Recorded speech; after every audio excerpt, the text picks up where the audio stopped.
السلام علیکم پیارے بچوں، آج میں آپ کو امام علی علیہ السلام کی اسٹوری سناؤں گا، لیکن اس سے پہلے آپ فضل میڈیا کے چینل کو سبسکرائب کرنا نہ بھولیں گا۔ امام علی علیہ السلام کی مختصر زندگی۔ ولادت۔ امام علی علیہ السلام کے والد گرامی کا نام ابو طالب اور ان کی والدہ گرامی کا نام فاطمہ بنت اسد تھا۔ جب ان کی ولادت کا وقت قریب آیا تو جناب فاطمہ بنت اسد کعبے کی طرف گئی اور اللہ سے درخواست کی کہ بچے کی ولادت کو آسان فرمائے۔ اچانک کعبے کی دیوار کھلی اور لوگوں نے دیکھا کہ جناب فاطمہ بنت اسد کعبے کے اندر چلی گئی اور پھر سے دیوار بند ہو گئی۔ لوگ جناب فاطمہ بنت اسد کے لیے بہت پریشان ہو گئے۔ جب 3 دن گزر گئے تو لوگوں نے یہ منظر دیکھا کہ جناب فاطمہ بنت اسد اپنی گود میں ایک بچہ لیے ہوئے کعبے سے باہر آئے۔ جناب ابو طالب اور مکے کے لوگ جناب فاطمہ بنت اسد کی گرد جمع ہوئے۔ امام علی علیہ السلام کی ولادت بعثت پیغمبر سے 10 سال پہلے 13 رجب کو ہوئی۔ امام علی علیہ السلام ہی دنیا کے وہ اکیلے انسان ہیں جن کی ولادت کعبے میں ہوئی۔ نہ ان سے پہلے اور نہ ان کے بعد کوئی بچہ کعبے میں پیدا ہوا۔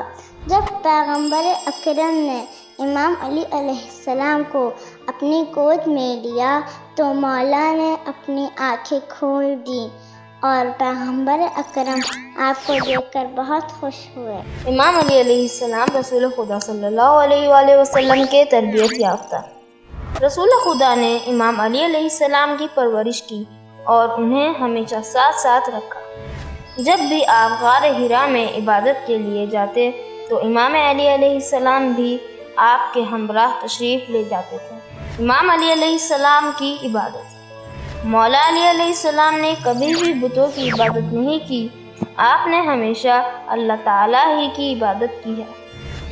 امام نہ صرف اپنی نمازوں اور روزوں کے ذریعے عبادت کرتے بلکہ غریبوں، یتیموں اور بیواؤں کی مدد کر کے بھی اللہ کی عبادت کی۔ اسی لیے قرآن میں آپ کی اور آپ کے گھر والوں کی شان میں بہت ساری آیتیں ہیں، جن میں سے سب سے مشہور آیت تطہیر، مودت اور سورہ دہر ہے۔ امیر المومنین علیہ السلام رسول خدا صلی اللہ علیہ وآلہ وسلم کے ہمراہ لوگوں کو دین اسلام کا پیغام سناتے تھے، ان کو قرآن سکھاتے تھے اور دشمنوں کے حملوں سے ان کی حفاظت کرتے تھے۔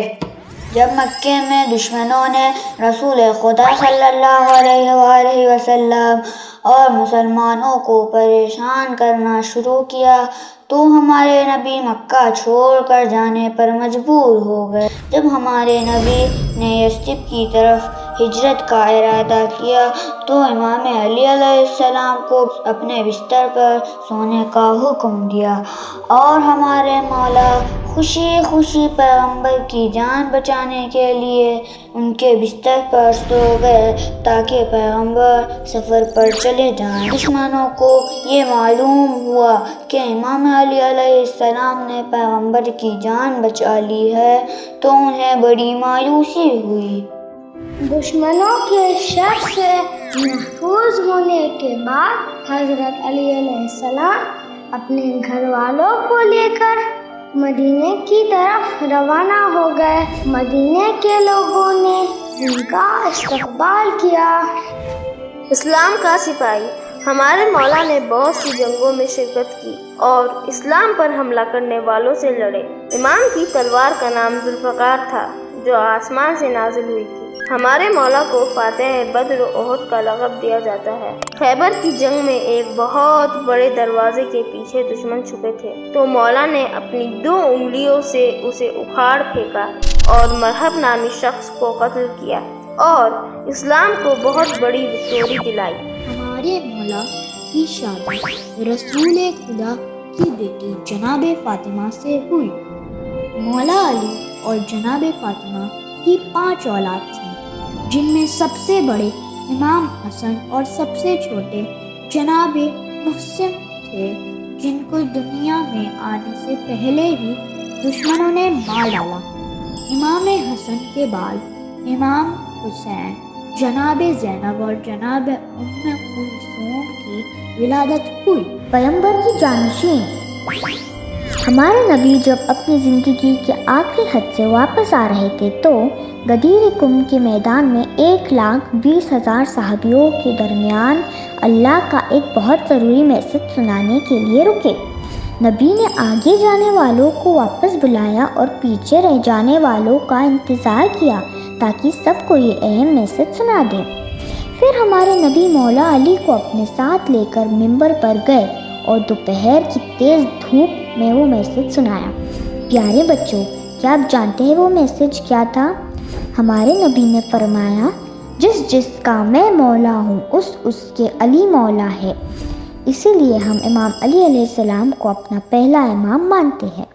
انصاف کرنے والے مولا۔ پیارے بچوں، ہمارے مولا کسی پر ظلم نہیں کرتے تھے اور نہ ظلم ہونے دیتے تھے۔ آپ ہر انسان کو اس کا حق ادا کرتے تھے اور اگر وہ آپ کے پاس آ کر اپنا حق نہ لے سکے تو اس کے گھر جا کر اس کا حق پہنچاتے تھے۔